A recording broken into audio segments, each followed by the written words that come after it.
ഓം നമോ ഭഗവതേ വാസുദേവായ. ഓം ശ്രീകൃഷ്ണ പരമാത്മനേ നമഃ. ശ്രീ മഹാഭാരതം കിളിപ്പാട്ട് ആദിപർവം തുടരുന്നു. എങ്ങനെയറിഞ്ഞവാറെന്നിതു യുധിഷ്ഠിരൻ, അങ്ങനെയറിവൻ ഞാനെന്നിതു മുകുന്ദനും.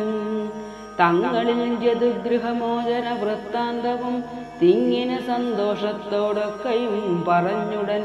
കല്യാണം മേലിൽ വരേണ്ടും പ്രകാരവും പുനരെല്ലാരും കൂടിക്കണ്ടു പറഞ്ഞു യാത്ര ചൊല്ലി വേഗേന. മുകുന്ദനും രാമനും എഴുന്നള്ളി ലോകപാലന്മാരോടു തുല്യരാം പാണ്ഡവരും. ഭാർഗവ നികേതനെ വസിച്ചാരെവിടെയും മാർഗമായി ഭിക്ഷയേറ്റു കഴിച്ചു ദിവസവും. ഭാർഗവ കർമ്മശാല സന്നിധു ചെന്നു നിന്നു ഭാഗ്യവാൻ ദൃഷ്ടദ്യുമ്നൻ. രാത്രിയിൽ അവരുടെ വാക്കു കേട്ടറിഞ്ഞിതു പാണ്ഡവന്മാരെന്നുള്ളിൽ വായിക്കുമാനന്ദം പൂണ്ടു. താതനോടെല്ലാം ചൊന്നാൻ, പാഞ്ചാല നൃപേന്ദ്രനും തന്നുള്ളിൽ ഉണ്ടായൊരു ചാഞ്ചല്യമകന്നാനന്ദാകുലനായാനല്ലോ. അന്നേരം ഉപാധ്യായൻ തന്നെ അങ്ങയച്ചിതു മന്നവൻ ദ്രുപദനും അറിവാൻ പരമാർത്ഥം. ചെന്നു പാണ്ഡവന്മാരെ കണ്ടൊരു വിപ്രേന്ദ്രനെ നന്നായി പൂജിച്ചു ഭീമൻ ധർമ്മജ നിയോഗത്താൽ. ദ്രുപദ പുരോഹിതനാകിയ ഭൂദേവനും നൃപതികുലവരനാം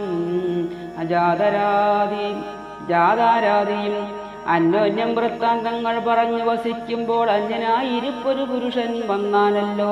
പിന്നെയും പാഞ്ചാല ഭൂപാലക നിയോഗത്താൽ കന്യാർത്ഥം ദ്രുപദനാലുപസംസ്കൃതമായോരന്നവും വിവാഹഹേതോരപി വഹിച്ചവൻ ചെന്നു സന്മതന്മാരാം പാണ്ഡവന്മാരെ കണ്ടു ചൊല്ലിനാൻ.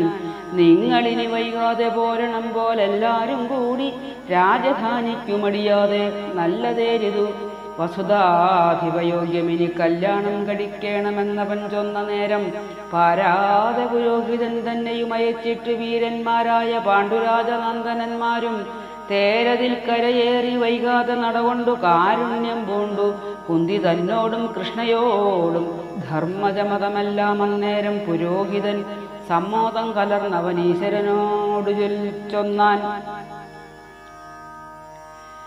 നിർവ്യാജം ജിജ്ഞാസയ പാഞ്ചാലൻ ബഹുവിധ ദ്രവ്യവും ദാനം ചെയ്താൻ പാണ്ഡവന്മാർ കൈക്കൊണ്ടു.